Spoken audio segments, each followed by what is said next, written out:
If you've ever been dismissed by your own family, hit that like button and subscribe right now. You're not going to want to miss what happened next. My name is Sarah Anderson, and for 28 years I was the family punchline. The daughter who settled for a basic bank job, while my brother Marcus built his empire of luxury car dealerships. The disappointment who wore sensible suits instead of designer labels.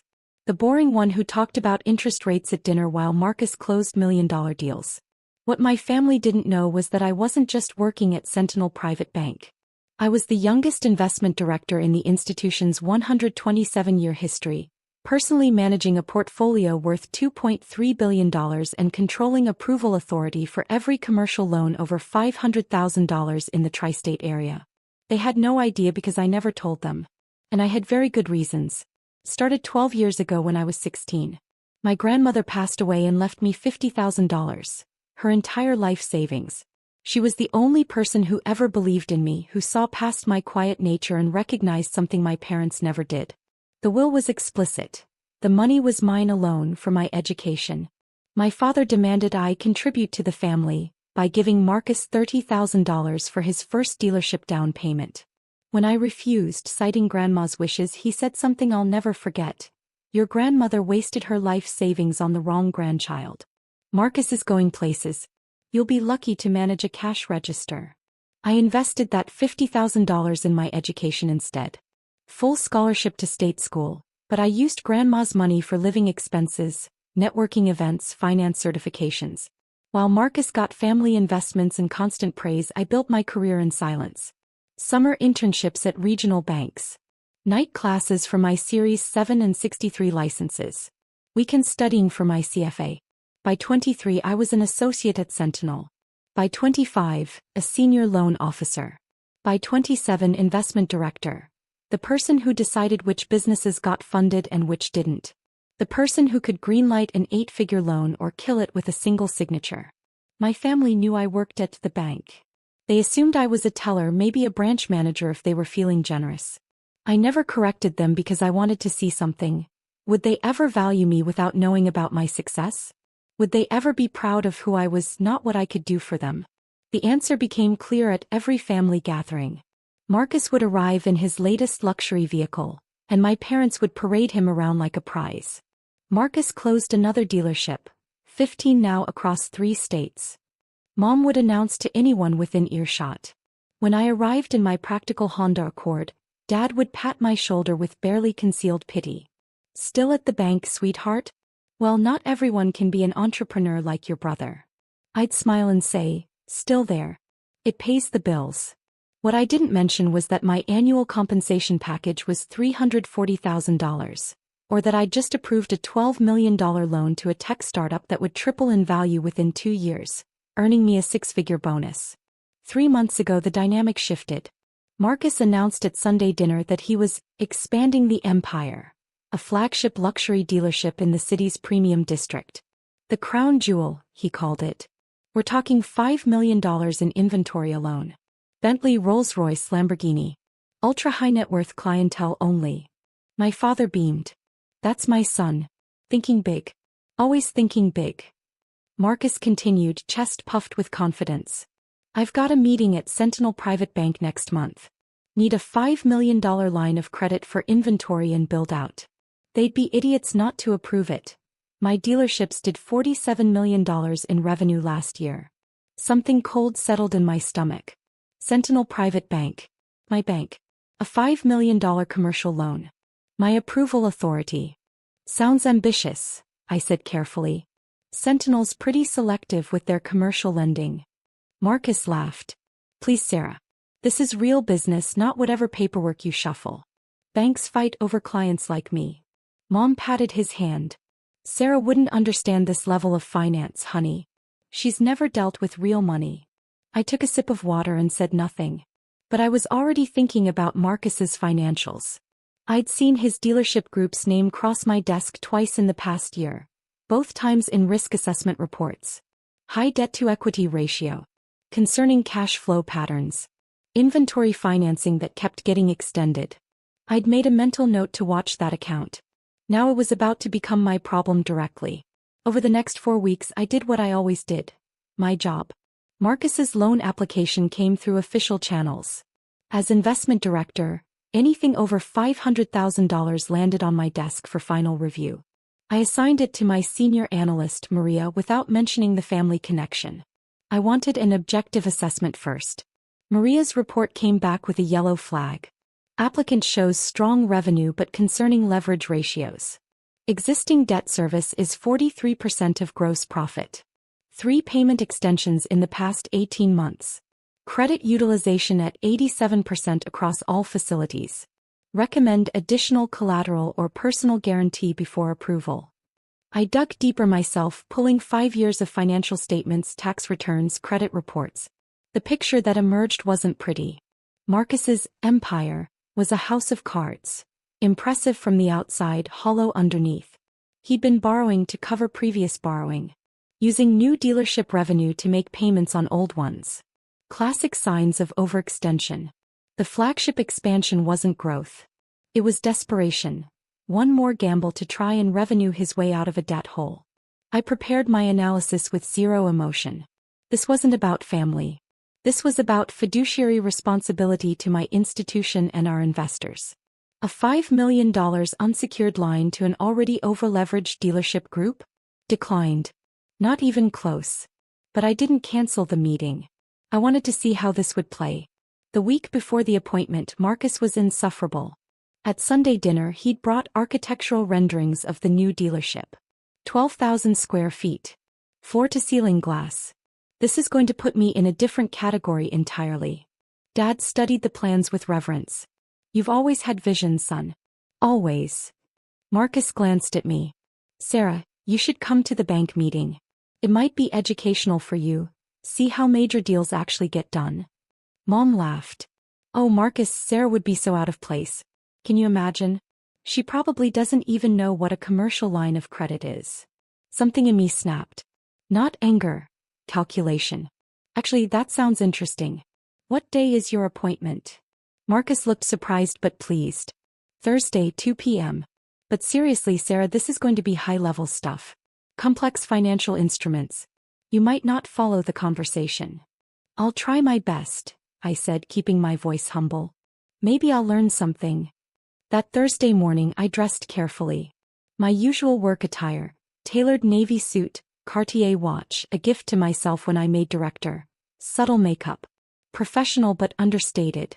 I drove my Honda to the bank, parked in my reserved spot in the executive garage, and took the private elevator to the executive floor.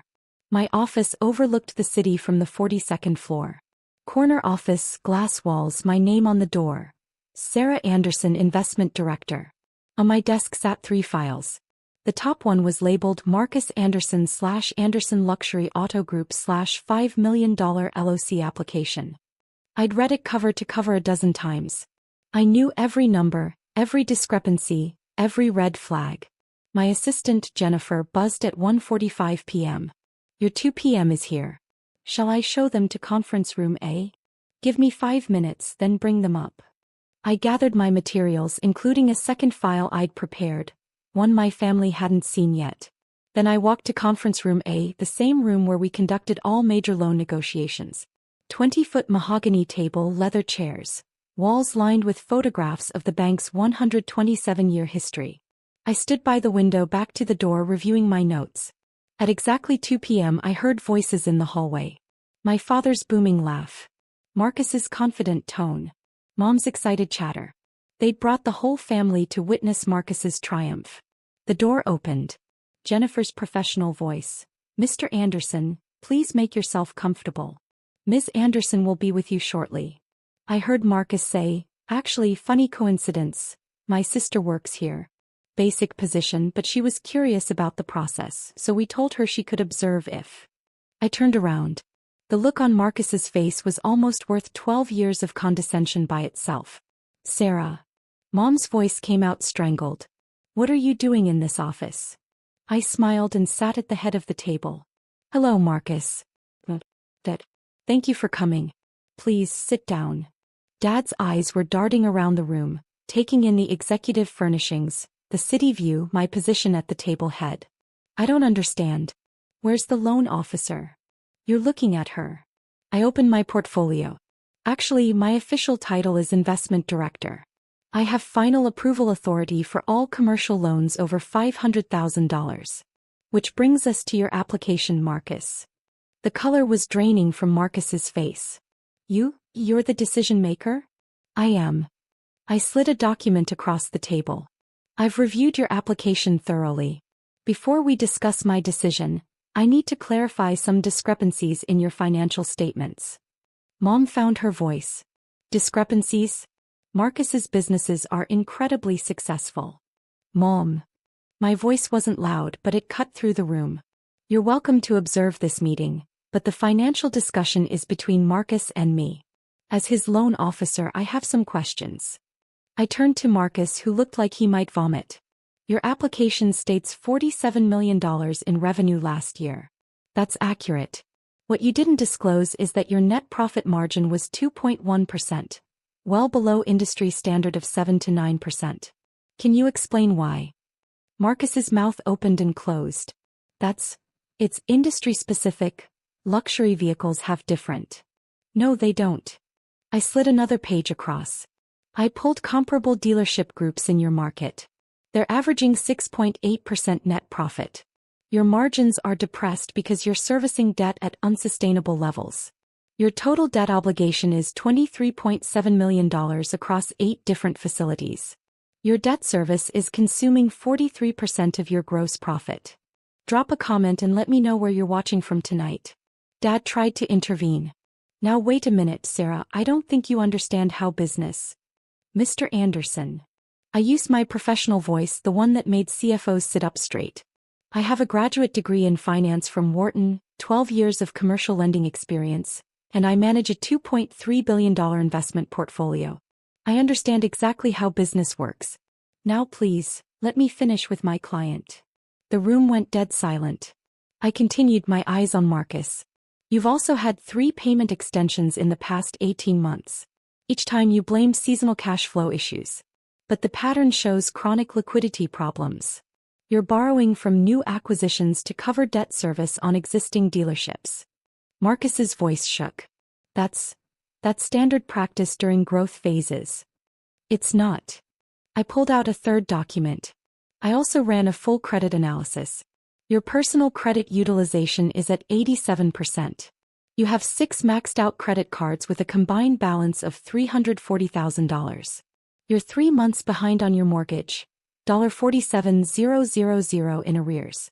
And perhaps most concerning, you've been pulling cash advances from dealership operations to cover personal expenses. That's not standard practice, Marcus. That's embezzlement from your own company. Mom gasped. Dad looked like he'd been punched. Marcus's face had gone from white to red. You had no right to dig into my personal. I had every right. You applied for $5 million of my bank's money. We investigate everything. I leaned forward. Here's what I found. You've built an impressive facade. Luxury cars, designer clothes, the big house. But underneath, you're drowning. You're not expanding from success, Marcus. You're gambling on one more big win to dig yourself out of a hole you've been digging for 5 years. That's not, Marcus started, but his voice cracked. The flagship dealership isn't a growth opportunity. It's a desperate attempt to generate enough revenue to cover your existing debt service. Except the numbers don't work. Even with optimistic projections, you'd need to do $8 million in sales the first year just to break even on the new debt service plus your existing obligations. The luxury market in that district can't support those numbers. 3 other dealers tried and failed in that location in the past decade. I slid the loan application across the table with a red stamp across the top. Declined. Your application is denied. The risk profile is unacceptable. I'm recommending that the bank also review your existing facilities for potential covenant violations. Marcus stared at the document like it might bite him. Sarah, you don't understand the full picture. I understand perfectly. I opened the second file I'd brought. I also pulled these records from our fraud detection unit. Over the past 2 years, you've been falsifying financial statements to your lenders. Overstating inventory values by 15 to 22% across multiple reporting periods. That's bank fraud, Marcus. A federal crime. Dad shot to his feet. Now you listen here, young lady. Sit down, Dad. My voice was ice. And never call me young lady in my office again. He sat, shock written across his face. I continued, my eyes never leaving Marcus. I've already forwarded these findings to our fraud investigation team. They're required to report to federal authorities within 48 hours. You should probably retain a criminal defense attorney. Mom started crying. Sarah, he's your brother. How could you? How could I do my job? I stood up, gathering my files. How could I protect my institution from fraud? How could I refuse to enable someone who's been lying to banks for 2 years? I walked to the window, then turned back. You want to know the saddest part? None of this would have happened if you just asked me for help 2 years ago when the problem started. I could have restructured your debt, negotiated better terms, created a realistic business plan. That's literally what I do for our clients, help them succeed. But you never asked. Because you never thought I was capable of understanding real business. Because I was just the daughter with the basic bank job. Because I drove a Honda instead of a Bentley. Marcus's voice was barely a whisper. Sarah, please, if this gets reported, the other banks will call their loans. I'll lose everything. You've already lost everything. I pressed the intercom. Jennifer, please call security to escort our guests out. Dad found his voice, desperate now. Sarah, be reasonable. We're family. Families help each other. Do they? I turned to face him fully. Where was that family loyalty when you told me I'd be lucky to manage a cash register? When Marcus called my career shuffling paperwork? When Mom said I'd never understand real money? I pulled out one more document. This one I'd kept in my personal file for years. This is Grandma's will. The one where she left me $50,000 for my education. The one where Dad demanded I give Marcus $30,000 for his first dealership down payment. Remember what you said when I refused? Dad's face went pale. I read from the document. Your grandmother wasted her life savings on the wrong grandchild. Your exact words, Dad. 12 years ago. I set the paper down gently. Grandma didn't waste a penny. She invested in the grandchild who would honor her sacrifice by building something real. Not the one who would take shortcuts and lie to banks. Security appeared at the door. 2 officers in sentinel uniforms. These guests are leaving, I said professionally. Please escort them to the lobby. Marcus stood on shaking legs. Sir, please, there has to be something. There is something. Accept responsibility. Stop lying to banks. File for bankruptcy protection if needed. Rebuild honestly.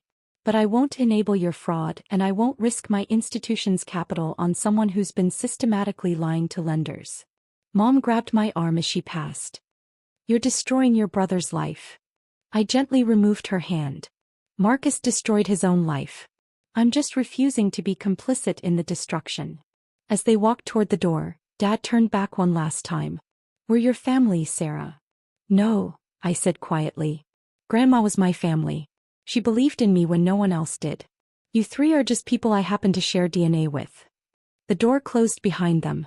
I stood alone in the conference room, hands steady, breathing calm. No tears. No regret. Just the quiet satisfaction of a job done properly. Jennifer buzzed 20 minutes later. Ms. Anderson? The bank president would like to see you. In his office, President Morrison sat behind his massive desk looking troubled. Sarah, I just heard about the Anderson Luxury Auto meeting. I want you to know the bank fully supports your decision. The fraud indicators alone justified the decline. Thank you, sir. However, he hesitated. I also know Marcus Anderson is your brother. That couldn't have been easy. It was the easiest decision I've made all week, I said honestly. My job is to protect this institution. Personal relationships don't factor into credit decisions. He smiled slightly. That's exactly why you're the youngest director in bank history. Your judgment is flawless, even under impossible circumstances. Hit that subscribe button if you've ever had to set boundaries with toxic family, because what happened next proved I'd made exactly the right choice. The consequences cascaded faster than even I'd anticipated. Within 6 hours, our fraud investigation team filed their report with the FBI and the Office of the Comptroller of the Currency. Federal bank fraud carries serious consequences. Up to 30 years in prison and $1 million in fines. By the next morning, Marcus's other lenders had gotten wind of the investigation. 3 banks called their loans immediately, as is their right when fraud is suspected. Another $8 million in debt came due within 30 days. Marcus called me 17 times that day. I didn't answer. Within 48 hours, the bank had frozen Marcus's business accounts pending investigation. His dealerships couldn't make payroll. His luxury inventory couldn't be financed. His whole operation ground to halt. By the end of the week, Marcus had filed for Chapter 11 bankruptcy protection. The flagship dealership deal died instantly. His existing dealerships went into receivership. Everything he'd built, or pretended to build, collapsed like the house of cards it had always been. My mother left 3 voicemails calling me vindictive, cruel, heartless. I deleted them without listening past the first few seconds. My father sent an email asking if I was satisfied with destroying my own brother. I archived it without responding. What they didn't know was that I'd already done the one thing I could do. I'd quietly arranged for Marcus's hourly employees to receive their unpaid wages through a bank workforce protection fund. Not for Marcus, for the 63 people who'd lose jobs through no fault of their own. Because that's what you do when you actually care about people. You help the ones who deserve it. 3 months later I got a letter. Prison stationery. Marcus had been sentenced to 14 months in federal prison for bank fraud, plus 3 years probation and $280,000 in restitution. Apparently, Sentinel wasn't the only bank he'd been lying to. The letter was short. Sir, I was wrong. About everything. You weren't the family disappointment. I was. You built something real while I built lies. I'm sorry it took prison for me to see that. I don't expect forgiveness. I just wanted you to know. Grandma chose right. Marcus.